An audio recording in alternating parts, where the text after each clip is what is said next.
नमस्कार। आज का हमारा टॉपिक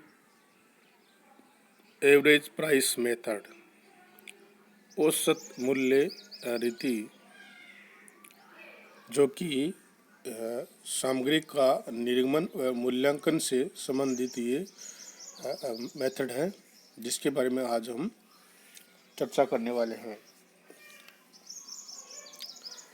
सामग्री का निर्गमन और मूल्यांकन किन किन विधियों के माध्यम से हम करते हैं, मेथड्स के माध्यम से करते हैं, इनके बारे में चर्चा हमारी चल रही है। और अभी तक हमने 9 लेक्चर इसके संबंध में आपको दिए हैं और आज हमारा 10th लेक्चर है इस संबंध में है। औसत मूल्य रीति के बारे में चर्चा करें तो ये मेथड इस रीति के अंतर्गत निर्गमित सामग्री का मूल्यांकन सामग्री क्रय के आधार पर किया जाता है। इस विधि में इस मान्यता के आधार पर निर्गमन किया जाता है कि सामग्री का मूल्यांकन है वो क्रय के आधार पर किया जाता है, परंतु क्रय मूल्य औसत मूल्य के आधार पर निकाला जाता है। क्रय मूल्य कैसे निकालते हैं? औसत मूल्य के आधार पर हम क्रय मूल्य का निर्धारण करते हैं। अर्थात जिस तिथि को सामग्री निर्गमित की गई, जिस तिथि को हम सामग्री निर्गमित करने वाले हैं, उसी तिथि के विभिन्न कीमतों पर क्रय की गई सामग्री का औसत निकाला जाता है। उस तिथि तक हमारे पास कितने प्रकार के मटेरियल हमने कितनी कितनी डेट को परचेज किए हैं, उन सब का औसत निकाल कर उस औसत मूल्य के आधार पर हम सामग्री का निर्गमन करते हैं। औसत मूल्य जो हम ज्ञात करते हैं, समय ध्यान में ये रखा जाता है कि जो सामग्री उपलब्ध नहीं है उसका मूल्य उस औसत मूल्य की कैलकुलेशन में सम्मिलित नहीं किया जाना चाहिए।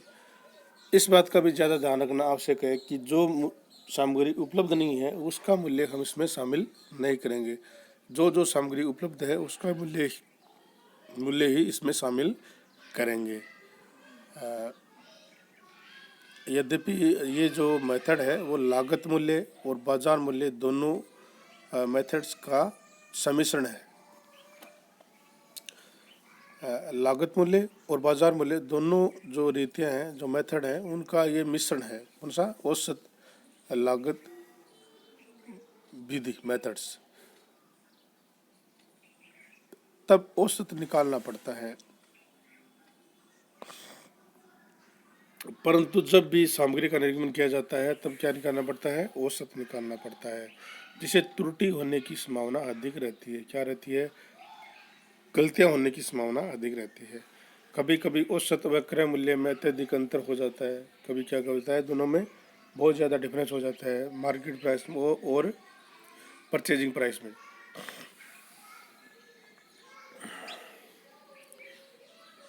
जो एवरेज निकाले उस मूल्य और जो मैंने खरीदा उसमें क्या हो जाता है, बहुत ज़्यादा डिफरेंस आ जाता है।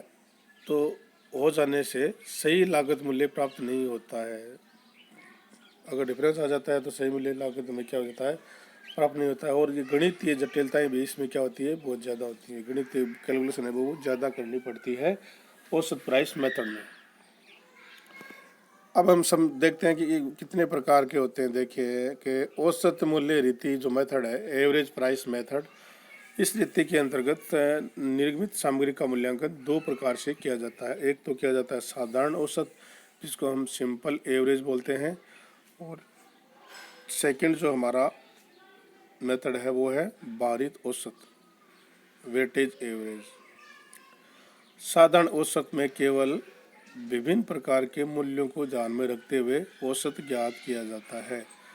साधारण मेथड है उसमें तो सिर्फ मूल्य है उनको ही ध्यान में रखकर और औसत ज्ञात किया जाता है। जबकि भारित औसत में मूल्यों के साथ साथ वस्तु की मात्रा है, वस्तु की जो क्वांटिटी है उसको भी हम क्या रखते हैं, ध्यान में रख के कैलकुलेशन करते हैं। तो दोनों में डिफरेंस क्या हुआ? सिंपल एवरेज में ओनली मूल्यों को ध्यान में रखा जाता है, जबकि वेटेज एवरेज में मूल्यों के साथ क्वांटिटी को भी ध्यान में रखा जाता है। ये दोनों में डिफरेंस है, ये दोनों में अंतर है। अब चलते हैं हमारा ये, अब आपको एक क्वेश्चन के माध्यम से उसको समझाने का प्रयास करते हैं। देखिए, एक सामग्री की कीमत के संबंध में जो व्यवहार किए गए, जो ट्रांजैक्शन किए गए, उनके बारे में आपको सूचना दी गई है कि 2 मार्च 2018 को 200 क्वांटिटी 200 रुपये की रेट से रिसिप्ट हुई, और फिर 10 मार्च को हमें रिसिप्ट हुई 300 इकाई 240 रुपये की रेट से, और 15 तारीख को हमने इशू कर दी 250 इकाई, और 18 तारीख को 250 इकाई हमें वापस प्राप्त हुई, जिसको 260 रुपये की रेट थी, और 20 तारीख को हमने 200 इकाई इशू कर दी। अब आपको क्या करना है, ये दोनों मेथड के आधार पर आपको इसका मूल्यांकन करते हुए एक पत्रक बनाना है। पत्रक मतलब इसको शो करते हुए आपको इश्यू रजिस्टर में एंट्री करनी है। तो ये देखिए, ये हमारा इश्यू रजिस्टर है। ये रजिस्टर मैंने आपको पहले भी बताया था। फर्स्ट जो हमारी मेथड है वो है simple average method. Simple average method है, जिसमें हम सबसे ऊपर क्या लिखेंगे, स्टोर लेजर अकाउंट। क्या है हमारा, ये स्टोर लेजर अकाउंट है, जिसमें हम मिनिमम लेवल, ऑर्डरिंग लेवल और मैक्सिमम लेवल, ये हम इसमें ऐड करते हैं। जबकि क्वेश्चन में हमें नहीं दिए हैं तो इसको हम खाली छोड़ सकते हैं। अब रिसीट के कॉलम है, उसमें 3 कॉलम है, और इश्यू के कॉलम में भी 3 कॉलम है, और बैलेंस के कॉलम में 2 कॉलम है। रिसीट के कॉलम में 3 हमारे जो कॉलम है, उसमें एक क्वांटिटी है, रेट है और उसका अमाउंट है। इसी प्रकार इश्यू के रजिस्टर जो कॉलम है, उसमें 3 कॉलम है, और तीनों कॉलम क्वांटिटी, रेट और अमाउंट, और बैलेंस का जो कॉलम है उसमें 2 कॉलम होंगे आपके क्वांटिटी और अमाउंट के, क्वांटिटी और अमाउंट के। तो स्टार्ट करते हैं। 2 मार्च थी, दो हमारी, उस तारीख को मैं 200 यूनिट 200 रुपये के हिसाब से रिसिप्ट हुई, तो हमने रिसिप्ट वाले में एंट्री कर दी। क्वांटिटी हमारी 200 हो गई, रेट भी हमारी 200 है। दोनों का कैलकुलेशन करेंगे, दोनों को मल्टीप्लाई करेंगे तो 40,000 रुपये का अमाउंट हमारे पास आएगा। तो बैलेंस हमारे पास कितना हो गया, 200 यूनिट है, और 40,000 रुपये हमारे बैलेंस है, उसकी अमाउंट है। फिर हमें 10 तारीख को प्राप्त हुई 300 इकाई 240 रुपये के हिसाब से। तो 300 को 240 से मल्टीप्लाई करेंगे तो 72,000 रुपये का हमारे पास अमाउंट आएगा। अब देखिए कि पहले हमारे पास कितना था, 200 यूनिट रुपये 40,000। अब 300 और प्राप्त हो गए, तो 200 प्लस 300 कितने हो गए, 500 यूनिट कितनी हो गई, 500। अमाउंट कितना है, 40,000 पहले था और 72,000 और हो गया। तो 40 और 72 को हम ऐड करेंगे तो 1,12,000 रुपये हमारा अमाउंट हो गया है बैलेंस में। अब हम 15 तारीख को हमें इश्यू करनी है 250 यूनिट। कितनी करनी है, 250 यूनिट हमें इश्यू करनी है। तो अब हमें ध्यान में क्या रखना है कि इश्यू जब हम करेंगे वो एवरेज मेथड के आधार पर करेंगे, और एवरेज किसका करेंगे, सिंपल एवरेज करेंगे। किसका करेंगे, सिंपल एवरेज। और सिंपल एवरेज में मैंने आपको बताया था कि जो प्राइस है उसका वही ध्यान में रखते हुए निर्मित किया जाएगा। अब प्राइस को ध्यान में रखें तो हमारे पास 2 प्रकार के मटेरियल हैं, और दोनों प्रकार के मटेरियल की हमारी जो रेट है, फर्स्ट जो मटेरियल हमने परचेज किया था उसकी रेट 200 रुपये है, और सेकंड जो मटेरियल हमने परचेज किया था उसकी है 240। तो 200 प्लस 240 को ऐड करेंगे और 2 से मल्टीप्लाई करेंगे, 2 से डिवाइड करेंगे इसको, तो हमारे पास जो अमाउंट आएगा वो आएगा 220 रुपये। तो हम इस किस रेट पर करेंगे, 220 रुपये पर करेंगे। किस पर करेंगे, 220 रुपये पर करेंगे। एक बार वापस आपको समझा देते हैं। देखिए, सिंपल एवरेज मेथड में हम जो प्राइस है उसके आधार पर मटेरियल को इश्यू करते हैं। हमारे पास अभी तक 2 प्रकार के मटेरियल आए हुए हैं। एक फर्स्ट 2 मार्च को आया था उसकी रेट थी 200 रुपये, और 10 मार्च को आया था उसकी रेट थी 240 रुपये। अब हमें इश्यू करना है 15 तारीख को, तो 200 प्लस 240 डिवाइड बाई 2 बराबर 220 रुपये। तो 220 रुपये के हिसाब से 250 यूनिट को हम इश्यू कर देंगे, तो हमारा अमाउंट आएगा 55,000 रुपये। तो अब हमारे पास जो बैलेंस रहेगा, पहले 500 यूनिट्स था, अब मैंने 250 इशू कर दिए, तो हमारे पास 250 यूनिट बैलेंस में है, और जो अमाउंट रहेगा वो रहेगा 57,000 रुपये का। कितना रहेगा? 57,000 रुपये का। अब देखिए 18 तारीख को हमारे पास वापस मटेरियल आ गया 250 यूनिट 260 रुपये का। कितना आ गया? 260 रुपये का आ गया, और दोनों को मल्टीप्लाई करेंगे तो 65,000 रुपये का अमाउंट हमारे पास रिसीट में आ जाएगा। अब देखिए 250 पहले था और 250 यूनिट और हो गई, तो हमारे पास 500 यूनिट हो गई, और 57,000 और 65,000 को हम ऐड करेंगे तो 1,22,000 रुपये हमारे पास आ जाएगा। क्या आ जाएगा? 1,22,000 हमारे पास आ जाएगा। अब हमें 20 तारीख को इश्यू करना है 200। क्या करना है? 200 यूनिट में इश्यू करनी है। तो अब देखिए कि आपके पास जो मटेरियल था 3 प्रकार का मटेरियल हो गया, परंतु ध्यान में ये रखना है कि जो मटेरियल हमारे पास उपलब्ध नहीं है उसको हम इसमें शामिल नहीं करेंगे।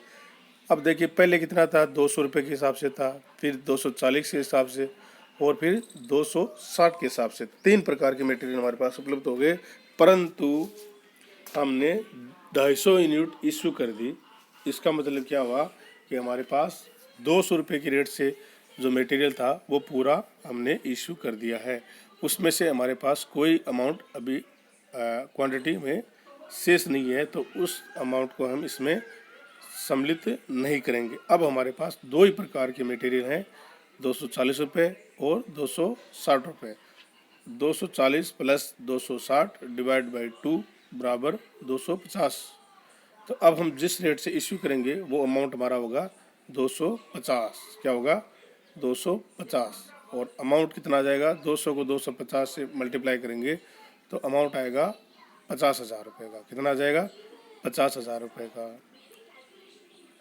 500 में से हमने 200 इशू कर दी तो बच गई कितनी? 300 यूनिट। और 1,22,000 में से 50,000 का अमाउंट लेस करेंगे तो 72,000 रुपये का अमाउंट हमारे पास बैलेंस में हो जाएगा। ठीक है, ध्यान में क्या रखना है?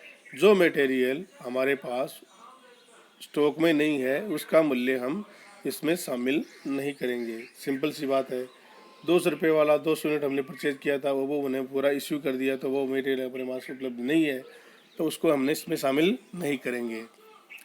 अब हम 31 मार्च की बात करें तो हमारे पास जो बैलेंस होगा वो होगा 300 यूनिट, और अमाउंट होगा हमारा 72,000 रुपये। कितना होगा? 72,000 रुपये। तो इस प्रकार हम सिंपल एवरेज मेथड के माध्यम से आसानी से इसमें एंट्री कर सकते हैं। अब इसी क्वेश्चन को हम वेटेज एवरेज में चेक करें, देखें किस प्रकार करते हैं। ये देखिए, ये एंट्री आपको जो मैंने बताया था उसको डिटेल में मैंने करके आपको दिखा दिए। अगर कोई दिक्कत हो तो आप इसको भी देख सकते हैं। क्या देख सकते हैं? औसत निकालने वाला 15 मार्च को औसत आपने कैसे निकाला था बताया था मैंने। 200 प्लस 240 को 2 से डिवाइड कर दिया तो प्रति का यूनिट हमारी कितनी होगी? 220 रुपये। 20 मार्च को हमारे पास 240 और 260 2 प्रकार के मटेरियल थे। 200 वाले मटेरियल हमारे पास से चला गया था, हमने इश्यू कर दिया, तो वो मटेरियल उसको इसमें शामिल नहीं करेंगे। और 2 से डिवाइड किया तो 250 रुपये प्रति इकाई। क्या लिखा हुआ है कि 2 मार्च को प्राप्त सामग्री का निर्गमन 15 मार्च को हुआ माना गया है। हमने मान लिया कि 200 यूनिट है, वही इश्यू हमने कर दिया था। 20 मार्च को औसत मूल्य ज्ञात करते समय इसको ध्यान में नहीं रखना है। इस विधि के अंतर्गत कभी कभी प्राप्त सामग्री के मूल्य और निर्गमित सामग्री के मूल्य में काफ़ी अंतर आ सकता है। उदाहरण के लिए देखिए कि 100 इकाई 50 रुपये प्रति इकाई और 200 इकाई 70 रुपये प्रति इकाई से प्राप्त की गई। इनका औसत 50 + 70 बराबर 120 डिवाइड बाई 2 बराबर 60 रुपये प्राप्त हुआ। समस्त सामग्री निर्गमित कर दी, अर्थात सामग्री का निर्गमन मूल्य 60 × 120 7200 रुपये होगा, जबकि इसका प्राप्ति मूल्य हमारे पास कितना होगा 500 + 5000 + 1400 6400 रुपये है। इस प्रकार ये जो रीति है वो क्या है, व्यवहारिक नहीं है, अतः इसका प्रयोग सामान्यतः हम नहीं करते हैं। इसके स्थान पर किसका करते हैं, वेटेज एवरेज मेथड का प्रयोग हम करते हैं, जो कि ज़्यादा यूज में लाई जाती है। इसका देखिए वही सेम टू सेम हम लिखेंगे, weightage average method, store ledger account, maximum stock कितना है, मिनिमम स्टॉक कितना है, रीऑर्डर क्वांटिटी हमारी कितनी है, ये सब लिख देंगे। बाद में फॉर्मेट हमारा सेम टू सेम रहेगा, डेट, रिसिप्ट के 3 कॉलम, इश्यू के 3 कॉलम और बैलेंस के 2 कॉलम। क्वांटिटी, रेट और अमाउंट, क्वांटिटी, रेट और अमाउंट, क्वांटिटी, अमाउंट और रेट। अब हमारे पास 3 कॉलम होंगे बैलेंस शीट, बैलेंस वाला जो है उसमें हम 3 कॉलम करेंगे। एक कॉलम इसमें हम बढ़ा रहे हैं रेट वाला। अब देखिए कि 2 मार्च को हमारे पास रिसीव्ड हो रही है सामग्री 200 यूनिट 200 रुपये के हिसाब से, तो हमारे पास कितना अमाउंट हो गया 40,000 का।